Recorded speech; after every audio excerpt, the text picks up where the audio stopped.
Ah.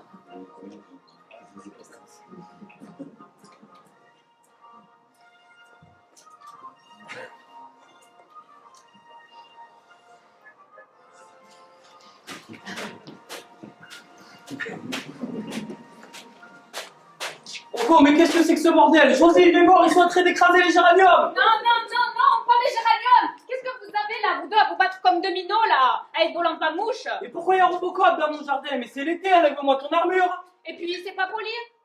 Mais où est-ce qu'on est? Et c'est qui ce personnage avec cet accent ridicule? Je sais pas, en tout cas, sa femme n'a pas l'air très contente de nous voir. Mais tu es fada, mais tu es sur terre, dans le sud, tu attends pas les cigales? Désolé, on était en train de se battre sur la 3008 et un bouchon astéroïde nous a fait atterrir ici. La 3008, qu'est-ce que tu me racontes? Y a que la 7 ici. Eh oui, bande de fatigués. C'est vrai, je me sens fatigué. Mais tu as pas compris, fatigué c'est une expression. Mais tous ces combats m'ont fatigué. Si on faisait une petite pause, non? Mais il a rien compris. Pardonnez-moi, mais qui êtes-vous? Moi, c'est Josette, mais tu peux m'appeler Josie. Et moi, c'est Jeannot, le roi de l'apéro. Et justement, j'allais le prendre et vous m'avez dérangé. Et vous aussi, vous prenez l'apéro? Mais c'est pas comme dans l'espace, comment vous faites? Et pardi, chez Jeannot, il y a tout ce qu'il te faut. Les chips, les cacahuètes, la tapenade et bien sûr, le jaune de Jeannot. Ben, vous n'avez qu'à le prendre avec nous, et au moins vous arrêterez de vous battre. C'est une bonne idée. Pour une fois que je suis d'accord avec lui, à force de me battre, j'ai faim et j'ai soif. Ah, regardez son là, pour se battre. Lui. Et voilà les enfants, l'apéro est servi. Et comme on dit chez nous, saté, mais pas des pieds. Ah, Ils ont encore rien compris. Jeannot, ça fait 36 ans qu'on est ensemble, et 36 ans que tu me la sors celle-là. Drôle était cette phrase, et originale est ce recoin de la galaxie. Oh, tu vas pas commencer à imiter Yoda, hein? Tu m'as encore énervé, Vador. Je l'aurai cette vermine verte, je l'aurai un jour. Mais vous aussi, vous avez cet élève dans l'espace? C'était l'aime. Ben, c'était là, mais c'est le personnage qui nous a donné le crédit pour acheter la baraque, tiens. Alors nous, il n'y a pas de stélème, hein, c'est juste Maître Yoda et il se permet juste de vaincre Vador depuis 30 000 ans. Ah, comme tout le monde.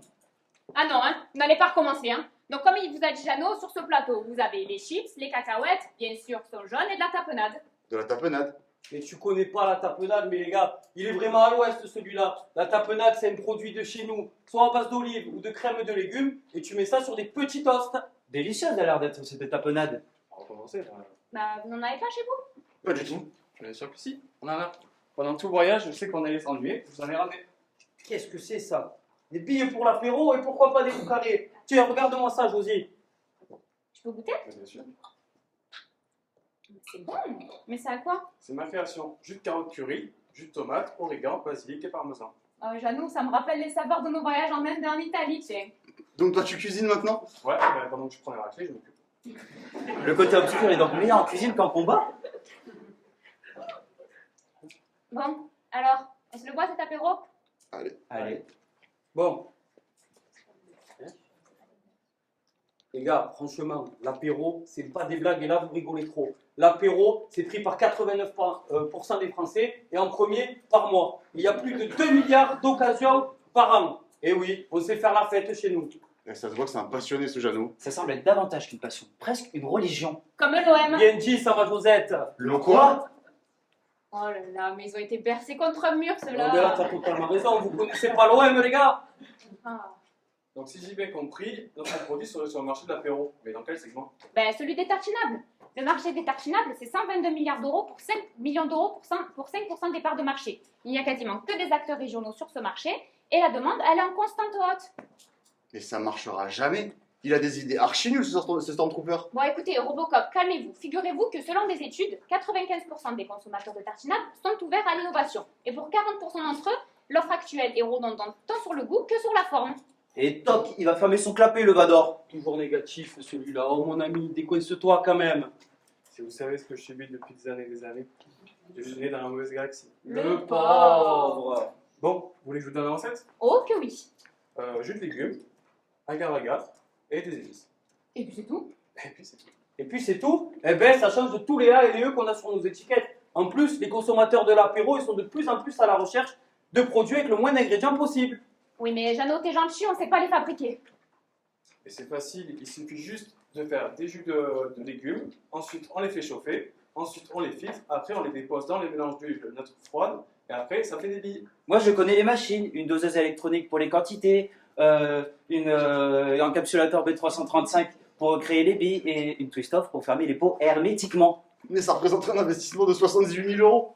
T'entends ça, Jeannot? Ils donnent tout, ces abrutis. Ah non mais les gars, vous êtes bien gentils, mais faire des produits, ça nécessite des connaissances techniques. Mais je gère, sur ce coup-là, vous aider, je pourrais. Et on aura juste à les mettre dans la même pot que les tartinables. Super idée, avec des étiquettes colorées et décalées et qui reprendraient les symboles des pays des recettes. Ouais mais vous êtes bien beaux les gars, mais comment on va l'appeler ce truc? Des perles, apéro, des perles, apéro. Aperlo, des perles pour faire des perles pour l'apéro. Ah, c'est super ça, mon grand. Et pour la communication, on l'axera sur l'initiation au voyage. Aperlo, faites voyager pour l'apéro. On communiquera sur les goûts peu communs sur le marché du tartinable et sur la forme. Pour faire connaître le produit, on fera des after-work. Les jeunes, ils jurent que par ça. On fera de beaux stands dans les salons professionnels. Et pour les distributeurs, pluie de cadeaux, stylos, sacs et tout le bordel. Et Josie, tu me parles de distributeur, mais où est-ce qu'on va le vendre ce truc? Jeannot, t'as fait du commerce toute ta vie, tu vas bien me le dire.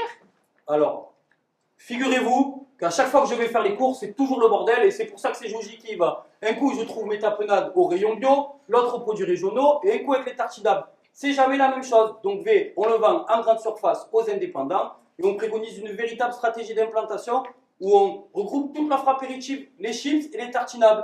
Et les indépendants, c'est toujours plus facile de s'y faire référencer. Là, je reconnais mon Jeannot. Vous voulez pas me noter? Ah, non, des minots, j'en ai déjà 4, tu vas pas m'en rajouter. Hein. Et combien ça coûterait, ces petites choses-là? L'italienne a un prix de revient de 2,45 euros, l'indienne de 2,44 euros, ce qui nous ferait 2,50 euros en les revendant aux distributeurs, qui eux les revendront 3,59 euros, ce qui aurait une marge de 35%, pardon, et pour ensuite se calquer sur le prix du psychologique de 4 euros sur les acteurs internationaux. Comment il sait ça, lui?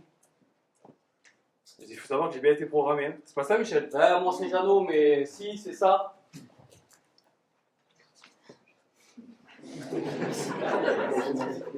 Bon, et sur les finances, comment on fait maintenant parce que nous on n'y connaît rien? Eh, moi je sais. La première année, on va aller dans 85 magasins pour 613 000 euros de chiffre d'affaires et 1,5% de marge. La deuxième année, 755 000 euros, 7,5% de marge dans 104 magasins. Et la troisième année, 137 magasins. On atteint presque le million, 990 000 euros et 7,8% de marge. C'est comme ça que le chiffre d'affaires du côté obscur évolue. Eh bien, servez-vous et trinquons à ce projet que Josie et moi allons porter.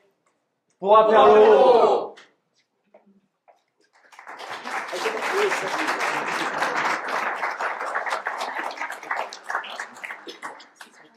Bon, j'en ai un peu marre de me battre, moi. Et si on allait commercialiser Aperlo dans l'espace? D'accord, je suis. Je suis d'accord. C'est mon projet, hein. N'oubliez pas quand même. Je veux le lancer avec les terriens. Je t'ai trop négligé, mon camarade. Allez, je te serai chef de projet. Jeannot, j'ai l'impression de voir se réconcilier nos minots là. Faut quoi? Nos enfants. On n'est pas des enfants. Toi, Luc, t'es un enfant. Qu'est-ce que tu racontes? Luc, je suis ton père. Oh, il faut pas raconter Mais ça. qu'est-ce qui se passe? Non, c'est une histoire de famille, c'est vrai. Rien? Bon, c'est pas tout vos embrouilles. Mais les gars, il y a l'OM qui joue dans 2 minutes. Donc, soit vous rentrez dans l'espace, ce que je préfère, soit vous restez avec nous. Ah bah tiens raison, rentrer et réaliser notre plus grand rêve et ensuite réaliser le ici pour nous. Merci pour l'accueil. Le jeune était très appréciable. Au revoir. Allez, mon Vador, fais-moi la bise. Au revoir, mon Jeannot. Jeannot, je suis ta perle. Si tu veux, mon Vador, mais mollo sur le jaune la prochaine Au revoir fois. les enfants.